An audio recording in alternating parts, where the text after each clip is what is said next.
In like a lion and out like a lamb. With winter 2019 dead and gone, spring's already here. And like a sickly obsessed clown, it snuck in through the window to blast a stream of lukewarm anime all over my face. You're welcome for that mental picture, by the way. Which means I had to pick shows. So I used my usual method. Of course, throwing pennies on the ground outside the local homeless shelter with show names written on them, and whichever didn't get snatched were my winners. And boy, did I get some fucking winners this time around. Fairy Gone looks like a pumped fantasy series with some cool gimmicks that'll try its best to be a hype fest. Carole and Tuesday might be my little sleeper hit just from the title and description alone. Madhouse is giving it another shot with mystery this season by throwing Shoumetsu Toshi at us, though with a bit more action this time around. Mappa busts out Sarazanmai, a supernatural series so filled with color and personality I'm already at half-mast. Midara na Ao-chan wa Benkyou ga Dekinai is a 200cc shot of pervy romance comedy right into my dead, unbeating heart. Bokutachi wa Benkyou ga Dekinai is what I'm convinced is Japan's attempt to confuse me this season with two shows having damn near the same title. RobiHachi looks like a buddy cop rom, sans the cop, that's worth the time. Kimetsu no Yaiba is Ufutable's latest attempt at being cool, though it does have some actual style for me to sink my teeth into. Hitoribocchi no Marumaru Seikatsu is my 4-koma punching bag, because I always need one of those laying about. And finally, motherfucking One Punch Man Season 2. My hype cannot be contained, even if it doesn't sound like it. So I've got quite the list here, which means I should probably get started. I guess I'll begin with Fairy Gone, the one series I wasn't prepared to suck off for its studio's mere existence. This show jumped out to me right away with its simple, eye-catching title and weird premise. Fairies existing in an industrial revolution fantasy setting? Sign me up for some shenanigans in that awkward period of history. This series has a pretty gritty aesthetic with a film grain and it's bloody to boot. The action's not half bad either. The art's pleasing enough that it's not distracting. There's points the CG blends well with the 2D, but others where it stands out, so I'm torn on that aspect. The music choices are... Why is this heavier rock with vocals put over important character dialogue to the point it drowns out what the characters are actually saying? Confusing choices all around. However, the first episode's a bit heavy on exposition, setting up the world and fairy soldiers with their bootleg stands. Which basically means it takes forever to get into the meat of this series. This feels like a pretty generic action show, but ultimately, it's intriguing enough that I'll stick with it. And from one action series right into another, Kimetsu no Yaiba. I like the start of this one. It goes from a complete panic to cutting back to showcase the norm of the main character. The narrative framing is nice here. The art isn't too shabby either, with unique and striking designs for each character so you won't forget who is who. There's a nice ominous atmosphere set up between the main character's narration and small bits of exposition too, which not only sets the mood, but it helps me not feel completely lost. Not to mention, when it loops back around to the opening, it doesn't just fill in how we got there, it adds context to the point that I'm invested in the lead's struggle. Plus, the action's pretty hype. A solid start for a series I was a tad skeptical about. Midara na Ao-chan wa Benkyou ga Dekinai is actually a decent little romance series. The animation is pretty good for its short runtime. Usually studios skimp with these quick episodes, opting for stiff and unnatural animation because they're usually producing dumb comedies. The humor's not half bad either with its subtlety. There's a straightforward approach to the story itself, with the comedy there mostly to break tension or inform about the characters themselves. Also, as a bonus, it reminds the audience that this is meant to be fun. And I definitely had that with this first episode. But really, I think it's a sweet, innocent high school romance story I don't mind getting invested in due to its accessibility, gag style, and presentation. I'm on board for this one.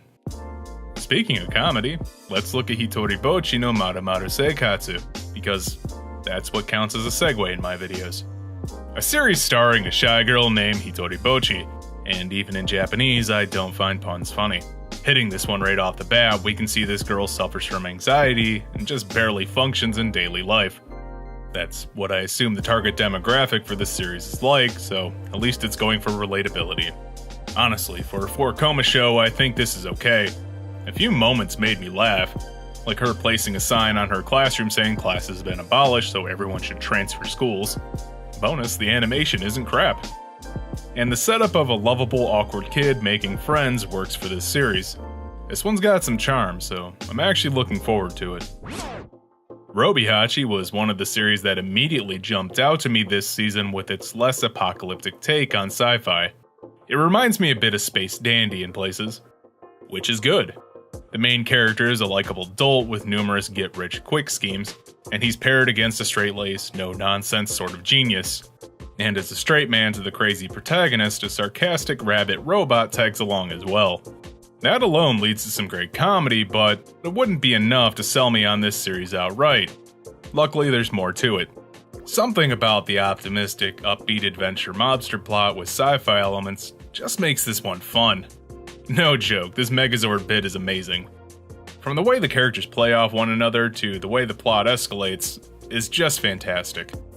I've been looking for a fun sci-fi show for a while, and this one fits that niche. Oh good, a video game adaptation anime. Those always go over so well. Ignoring my dot hack and Xenosaga flashbacks for the time being, let's talk about Shoumetsu Toshi. I haven't played the game, but the description for this one was a little intriguing, though the start left me mostly confused in a bad way, because it just threw information at me without giving me a reason to care. I think it's trying to cover up for its lack of investment by throwing action at the audience right away. And I'm sad to say it sort of works. The weird psychic powers, car chases, and missing city is what the series seems to be banking on to keep you watching. If none of that's working for you, I can't say much will change your mind. Of course, that's all coming from a casual viewer. Maybe people who play the game get more out of it. On to my reason for living going into this season, One Punch Man Season 2. Okay, so I'm just gonna come out and address the elephant in the room. Surprise, surprise, JC Staff's animation doesn't hold a candle to Madhouse's Season 1 animation, and that's frustrating. From the outset, framing, character movements, and even fight choreography all feel off. I think they're falling into this weird place of trying to mimic Madhouse's style without throwing the budget or talent behind it. Does all that make this a bad show, though? I'm not quite ready to go that far. The pacing of the first episode was a bit rough, but for those who have read the manga, this particular part of the series was rough in terms of pacing in itself. Fights, gags, everything I love about One Punch Man is just not in this episode. It feels hollow, like a shell of its former self. Well, we'll see where this ends up later down the line, but for now, this is definitely a disappointment. And while I wouldn't dock points on another series for having this quality of animation, coming off Season 1, this feels like a slap in the face. Anyway, on to something to lighten the mood. Bokutachi wa Benkyou ga Dekinai. If you haven't gotten your fill of high school comedy harem shows, then here's another to pour down your bottomless gullet. If you like the idea of 3 hot girls with hyper-focused intellects mucking about with a slightly above-average Joe to improve their other grades as he tries his best not to think with his dick, then this'll probably appeal to you as well. Overall, the art's decent enough. Not hyper-stylized, but definitely has its merits. The characters are cute, and a few of the jokes did land with me. Mostly the reaction shots from the girls, but if you've been following me for any length of time, I'm sure you'll have figured out that's pretty much all I care about in a series. And this one's got some cuties, so I'll stick it out. And now for a series that caught my interest right away, Carole and Tuesday. Something about this series just jumped out to me. Maybe it was the striking visuals, incredibly personal story, or the fact that Bones was behind it. I think my intuition about this series was right. Set in a future with the timeless tale, a rich girl leaving everything behind to follow her dream of becoming a musician and meeting up with a working girl from the city to form a band, but imagine that on Mars. Despite the somewhat dystopian nature of the narrative, AI being solely responsible for music in this world, there's definitely a sweet, optimistic tone. Not to mention there's plenty of personality here from the animation, character models, and art style that speaks to me. Speaking of, the shot composition is fantastic, and the art direction does a great job of mixing futuristic and modern sensibilities for architecture, adding a ton of character to the setting.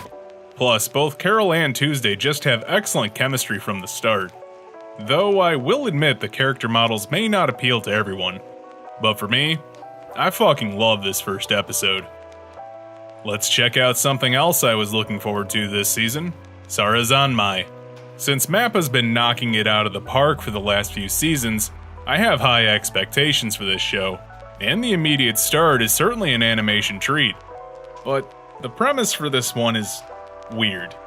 And not your average run-of-the-mill weird, but kids turning into Kappa and being shat out of another Kappa and forced to save some boxes from Kappa zombie ghosts by diving into their asses. And this is all presented like a Sentai battle show with poses, an inexplicable song, and team combination attacks. What the fuck am I even watching? Okay, bizarreness aside, this series is decently funny, had some solid characterization right off the bat, and builds intrigue in its plot. And as I mentioned before, the art is pretty unique, giving off a Monogatari vibe. So if you can stomach an odd premise with supernatural action and a solid art design, check this one out because it's definitely a one-of-a-kind show. God damn it, I feel like I'm coming up a little short. Guess I'll dust off Old Faithful. Wheel of depravity, turn, turn, turn. Show me the series that I should spurn. Thanks for living up to your namesake, you piece of trash. Nande Koko ni Sensei ga is a typical ecchi comedy series. And I realize half my audience just latched on like parasitic leeches to this show's underbelly from that description alone. As though one perv series wasn't enough for this season, I ended up with this one too because, fuck it. I guess looking over my shoulder while watching anime adds to the thrill of mindlessly consuming entertainment. So this series opens up with the main character walking in on his girl teacher sitting on the toilet in the men's room.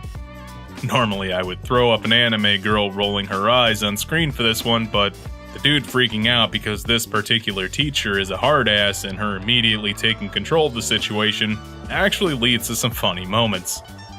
Though something about the animation doesn't quite look right. Like they didn't want to sink too much into the budget of a late night borderline porn show. Facial animations are awkward here, probably because they had to spend all their time animating jiggling tits. Anyway, this one has a short runtime and is heavily censored. So if you're looking to get your rocks off, I'd not recommend it, even if you're desperate. As for me, I've got nothing better to do with my life than talk about the comedic intricacies of borderline porn. So I'll stick it out. So with that, I think I can finally get into the swing of spring. With a ton of comedies and a few action shows to spice up this season, I'm actually feeling pretty optimistic about this spin. So maybe I can just stick with recreational drinking instead of stone cold help me get through my day drinking like I usually resort to. Either way, spring 2019 shaping up decently. Well, at least until half these shows drop the ball and I end up regretting every nice thing I just said about them. Hey, you made it to the end of the video. Please like, comment, subscribe, and do all the other YouTube stuff because that really helps me out. Thanks for watching.